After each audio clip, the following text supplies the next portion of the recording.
Welcome back to the channel, guys. In the next video in our holiday grilling series, today we're going to be making a smoked prime rib. When it comes to your holiday dinner centerpiece, prime rib is king. It's a delicious cut, super easy to make, and when done right, it is absolutely delicious. So today I'm going to show you my way of making it. Before we get started, let me talk a little bit more about the prime rib and kind of the different parts and pieces and how best to cook it.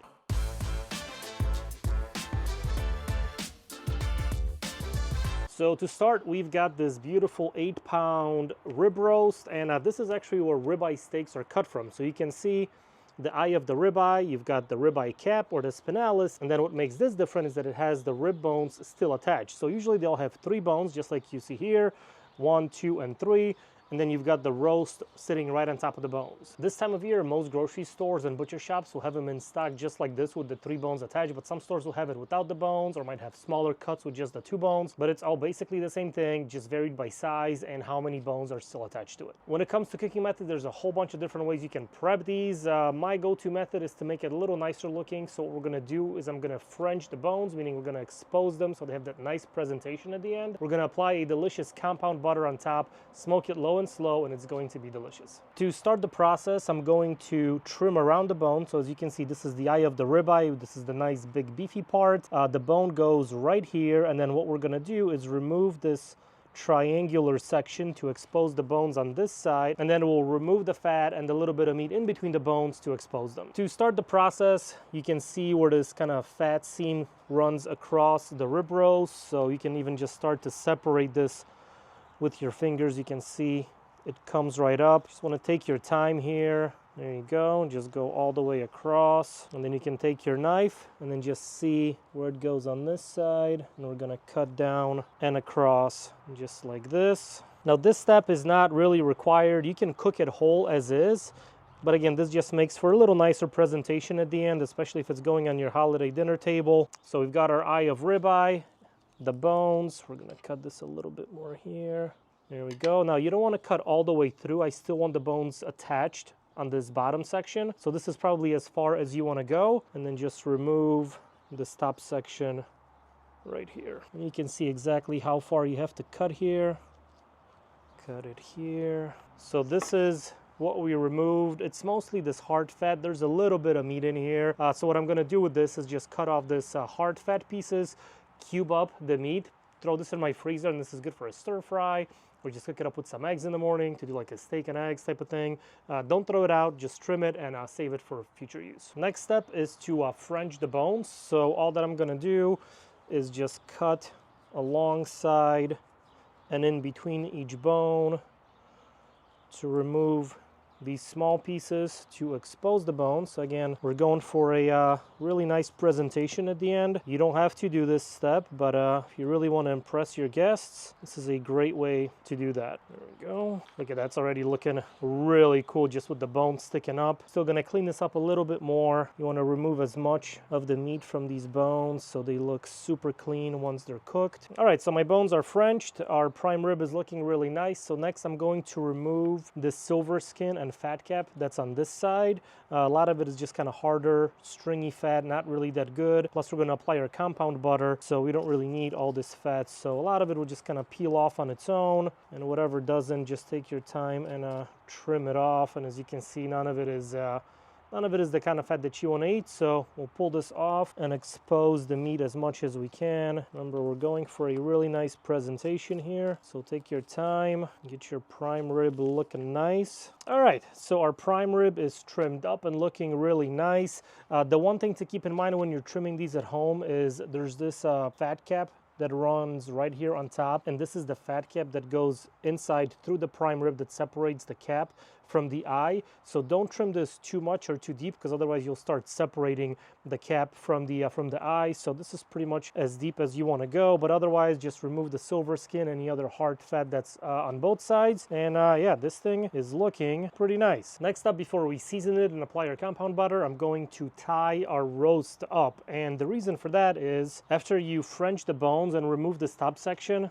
You see this thing gets a little bit flabby, so when you put it on the grill, to keep this nice, round, uniform shape and to allow it to cook more evenly, we're just gonna tie it right in between the bones so it stays nice and round. And again, will look much better at the end and will cook more evenly. So just take some butcher's twine, and what I like to do, just go right underneath. We'll do one here right on the edge, make a knot.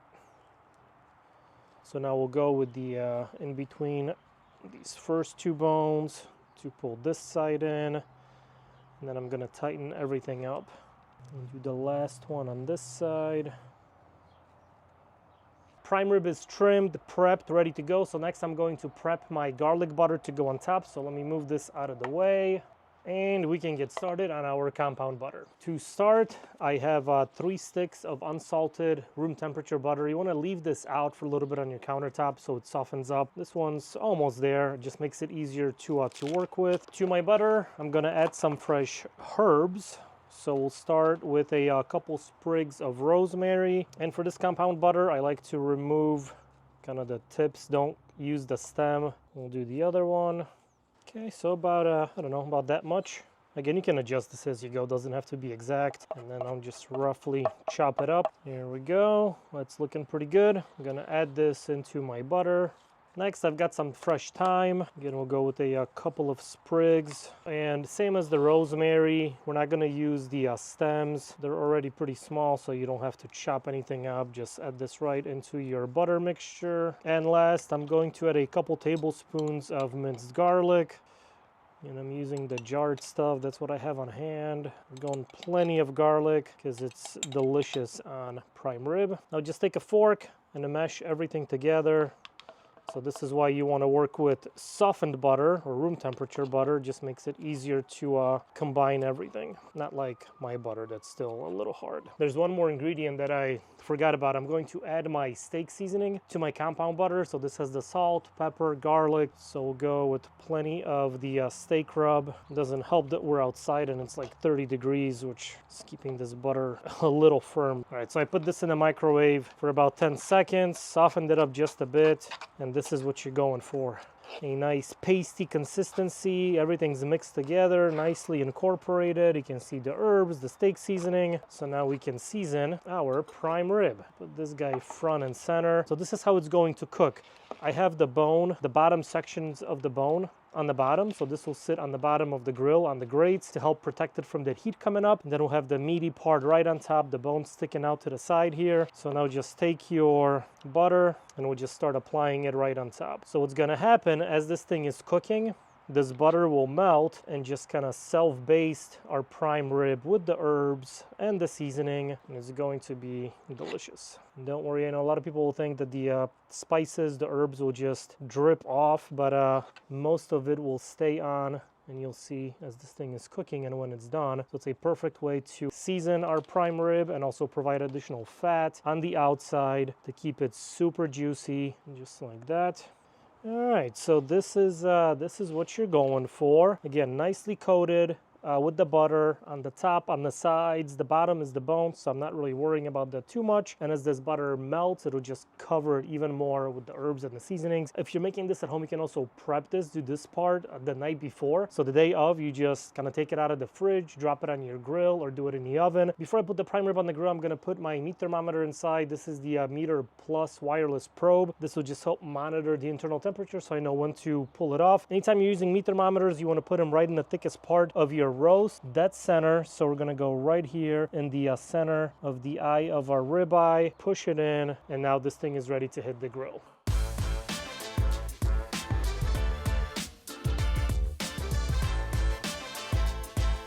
For my cook today, I'm using my large big green egg. It's cruising at about 250 degrees, set up for indirect grilling. I've also got a couple wood chunks in there for some extra smoke. So my prime rib will go right on the rack, just like this. I've got a drip pan underneath to help catch some of the butter that's going to melt off, but otherwise I'm just gonna close the lid, let it cook until it's nice and finished. Our prime rib is on and cooking away. That's probably gonna take about 2 hours to get it up to the right temperature. So while that's on, we're gonna make our homemade horseradish sauce. It's super easy to make and is the perfect size for your prime rib. So let me show you guys how I like to make mine. So first we're gonna go with sour cream, about a 1/4 cup or so. right into your mixing bowl. Next, we're gonna go with our mayo. Same amount as the sour cream, so about a 1/4 cup. Okay, next up, I've got some apple cider vinegar, just to give it a little tang, and some prepared horseradish. When you buy this at the store, don't buy the horseradish sauce that's already super creamy and kind of made. Buy the prepared one, and you can see how this looks. It's a little bit more coarse, a little hotter. I'm gonna go with about 2 tablespoons of horseradish. This will depend on how hot it is and how hot you want your dipping sauce to be. And finally, I'm gonna go with a little bit of my all-purpose barbecue seasoning. So this is salt, pepper, garlic, just to kind of bring everything together. And then we'll just mix it all up. All right, so this is kind of what we're going for. This is how I like my sauce. You know, if you want a little bit more liquidy or thicker, you can adjust the ratios. And then I'm just gonna taste as you go to make sure that it tastes good. Nice little kick from that horseradish. It's creamy, rich, tangy. It's perfect.